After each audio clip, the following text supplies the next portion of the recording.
Hi guys, welcome back to my channel. I'm so excited to kick off a new series called What Makes a Novel Great. It's where I really break down a novel into the pinch and plot points, character arcs, talk about some techniques that the author used, why these novels really stuck with me, why I loved them so much, why I laughed, why I cried, why I recommended them to others. And I really think this helps me understand what I should be putting in my writing and what I should be turning away from. I think it's a great technique to use to improve the quality of your writing. So if you guys think that would be helpful, then go ahead and keep watching.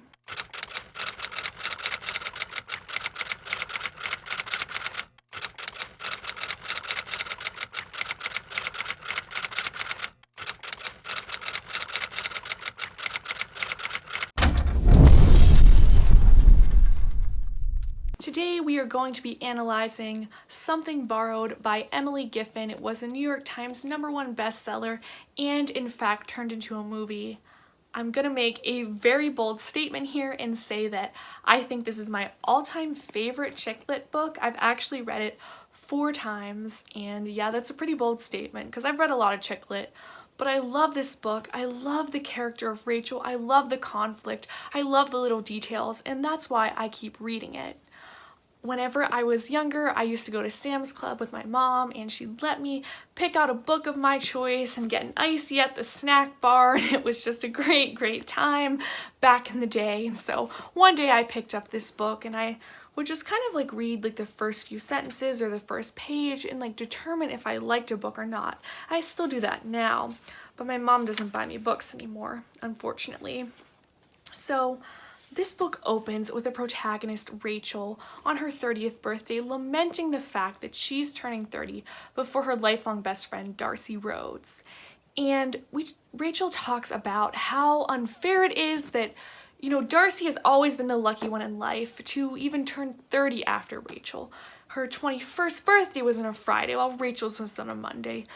Darcy had more stylish clothes, she didn't have to wear braces, she had all the hot guys, and now she's marrying Dexter Thaler, a gorgeous, good-looking, financial, wealthy guy whom Rachel actually had been friends with first back in law school. So it's kind of an interesting paradigm to their relationship. Instantly, I really like Rachel. I connect with her. I don't know about you, but I've kind of always thought of myself as the unlucky one, kind of the outsider, the observer, maybe the girl next door. And so I really connect with Rachel, and especially because Emily Giffin describes all of these so specific instances where Darcy has kind of one-upped Rachel. And we kind of also get the hint that these one-uppings are not so innocent. Some of them by Darcy may in fact be intentional, just like whenever Darcy lied about getting into Notre Dame, which was something Rachel, the straight-A student, couldn't even do. So it's Rachel's 30th birthday, and her and all of her friends, they're partying, they're drinking, they're having a good time in New York City. As good of a time one can have when they're turning 30. I think it's a universal thing. We all get it, even way back in high school, that 30 is this marking point in American society where you should have it all figured out. You should have taken the time between college and turning 30 to find the one and be on the path to marriage and having kids, to have explored the world and tasted fine foods and wine, to have your career all figured out, your 401k just overflowing with interest. And, everything should just really be coming together for you by the time you're 30, so that kind of sets up the next half of your life. And, that's kind of a universal thing, like I said.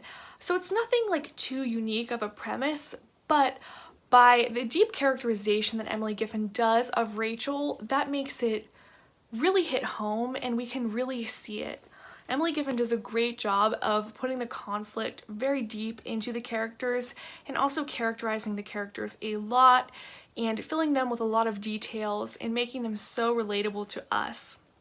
And I think really that's why this story kind of sticks with me for so long, because I care so much about Rachel. So eventually all of Rachel's friends, including Darcy, leave, and it's just Rachel and Dex at the bar. Dex says, hey, do you want to go to this other bar? And Rachel's like, sure. They go there, they drink some more, and they kind of bar hop around until it's like 4 a.m. and they have to leave. They get in a cab together, And all of a sudden, Dex just like kisses Rachel. All the fireworks explode in the reader's head and we're like, oh my god! And Rachel kisses him back and Dex derails their cab back to Rachel's apartment and they make love. Wow, crazy inciting incident. I'm instantly hooked. The story just got a whole lot better because the conflict is so deep and personal. It's so ingrained into every element of the story. It's scandalous. I feel like I'm watching an episode of The Bachelorette, but it's a little more artful and tasteful. Already, right off the bat, in a weird way, we're like rooting for Rachel. We're like, yes, go after Darcy's fiance. Then it's the morning after and Rachel kind of feels guilty, but she washes it down with a milkshake and the story gets going and we get some more insight into Rachel and Darcy's relationship. We learn about their friend Annalise and kind of how Darcy acted in high school. We see some history Rachel had with her past relationships. She never was really in love with any of these guys, and we kind of get the sense that Rachel doesn't know her self-worth. We also start to realize that Darcy, her best friend, is kind of the antagonist. We go into the first plot point and Dex calls Rachel up and says, I really can't stop thinking about you. I wasn't that drunk that night and I'm not really sorry for what happened. Rachel basically says that she feels the same and we're instantly taken out of the normal world. The paradigm of the story is shifted and we know that more stuff is going to happen with Dex and Rachel, and we're excited about that. We want to see where that goes, and that's because Emily Giffin did such a good job at building up their relationships in the first part of the normal world. Darcy and Rachel go wedding dress shopping, and Darcy's like a size 0. Her weight has always been so easy for her to maintain, but she still needs tons of assurance from Rachel and some of the other girls. Rachel kind of considers herself like pretty fit, but not super fit, maybe like 5 pounds overweight. But some of the other heavier girls, you know, Darcy still needs that affirmation from them too, that she's beautiful and thin, when just by looking at her, you can tell she's society's definition of beautiful and thin. So we do see how Darcy can be the antagonist and so into one-upping everyone and so superficial. It really doesn't make us like her or sympathize with her. The first pinch point occurs when they all go to the Hamptons to their little summer weekend home and they're all together and in a car in this close space and we just know something's gonna happen. We just know because they're so close to one another. And they're down at the beach and Rachel has to watch Dex with his shirt off with Darcy in her bikini. Darcy asking for Dex for every little thing from snacks to sun lotion to drinks. And we see that and we feel bad for Rachel because, you know, it sucks to be a third wheel, but it sucks even more when you have feelings for someone and the situation is so twisted and weird and they made love, and I've never been in that situation, but I can tell you from third wheeling with a lot of my best friends, it's not fun, and we really empathize with Rachel that this is just a disgusting situation to be in. And so it's the end of the night and they're at the Talk House, this bar, and Dex kind of tries to be nice to Rachel, tries to buy her a beer, and Rachel's like, get away from me, like, I'm so sick of seeing you with Darcy, just like, don't even talk to me. And so they get into a fight, and we really get that Darcy's the antagonist because of the way she rubs her victories in everyone's face, and because Rachel really feels the most inadequate when she is compared to Darcy. We learn that Darcy has actually cheated on Dex. Darcy confides in this to Rachel, and the story gets even stickier, and this really increases us to root for Rachel and Dex. We move along to the midpoint, which is the 4th of July. I love when authors are so strategic and do little things like that. Everyone is going to the Hamptons, but Rachel and Dex are going to figure out their relationship with one another. They're going to stay back in the city, blame it on work, and talk and decide if Dex is indeed going to call off the wedding or if that's going to be the end of him and Rachel. So they have a great weekend with one another. They go out and do things, have dinners, make love, and at the end of the weekend, nothing happens. No decision is made about the future of their relationship. I think that is one of the weaker points of the novel. I like to see Rachel take control of the conflict and assert Dex at the midpoint. But the assertion doesn't happen until the second pinch point, which we see how the first pinch point foreshadowed this, which I think is a good technique by the author. Rachel confronts Dex at the talk house in the Hamptons and says, "Don't talk to me unless you've called off the wedding." And we're like, yes, Rachel, yes, you go get it, girl. And so we are momentarily happy for her. We move into the third plot point, and Dex hasn't called off the wedding. He's kind of told Rachel, like, sorry, I just can't, I don't think it's right. And we do understand the morality of the situation, and that just makes everything all the more confusing and keeps us reading all the more quickly. Rachel goes to visit her good friend Ethan, who lives in England, just to get away from it all, to kind of clear her head. And Ethan has all these fun touristy things planned for her, and he even tries to set her up with another guy to make her forget. But Rachel just cannot hook up with him. She still has so many feelings for Dex, and we really see Rachel at this very low point, and we see how much Dex means to her, and we feel so sorry for Rachel. And we feel so sorry for her because Emily Giffin has been building Rachel's character arc up so well. We understand really everything about Rachel.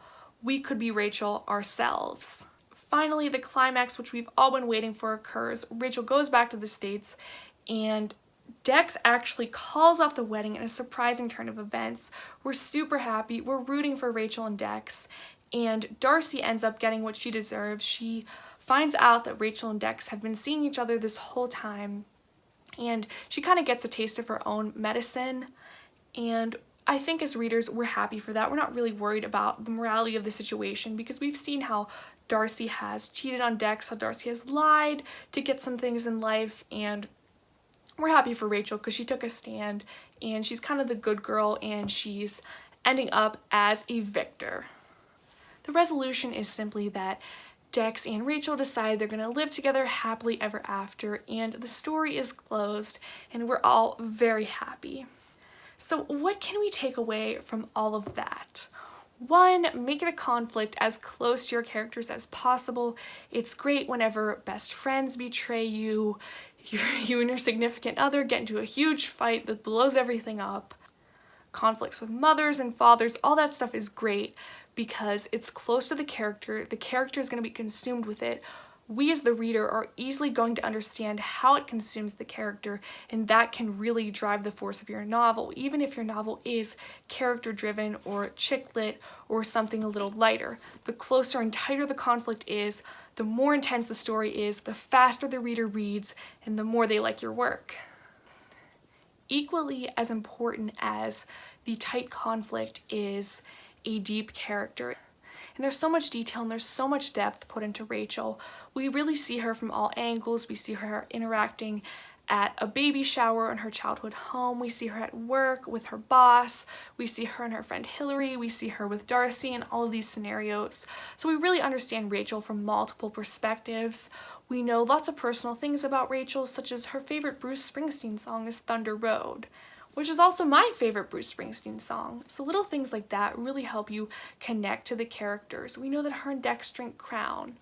All of those little details really mean a lot, and that's why when we get to the third plot point in the climax, that's why we care so much, and that's why we are fulfilled as readers. Another great thing about this book is the morality of the situation isn't black and white. We do understand that what Rachel is doing is intrinsically wrong, but we also see the perspective of Darcy and how what she's doing is wrong too. So there's a lot of mud in the water and nothing is really clear cut, but in my opinion that really enhances the book because we don't necessarily enjoy reading about perfect characters. We don't really see ourselves in perfect characters. So to kind of skew the morality of something or just make us think about it a little bit differently, I think that's a good technique. Finally, the author uses some humor to keep it light that will drive your novel just as much as a great conflict or a great character. I hope this helped you guys. If it did, please give me a thumbs up. Tell me if you disagree or agree with me. What did you think of the book? If you haven't read it, I would definitely recommend. If you're writing chick lit, let me know. Connect with me on my socials. They'll be on the last page here. Keep reading, keep writing, and keep querying. I'll see you guys in my next one. Thank you so much for watching. Bye! Your bullets ricochet.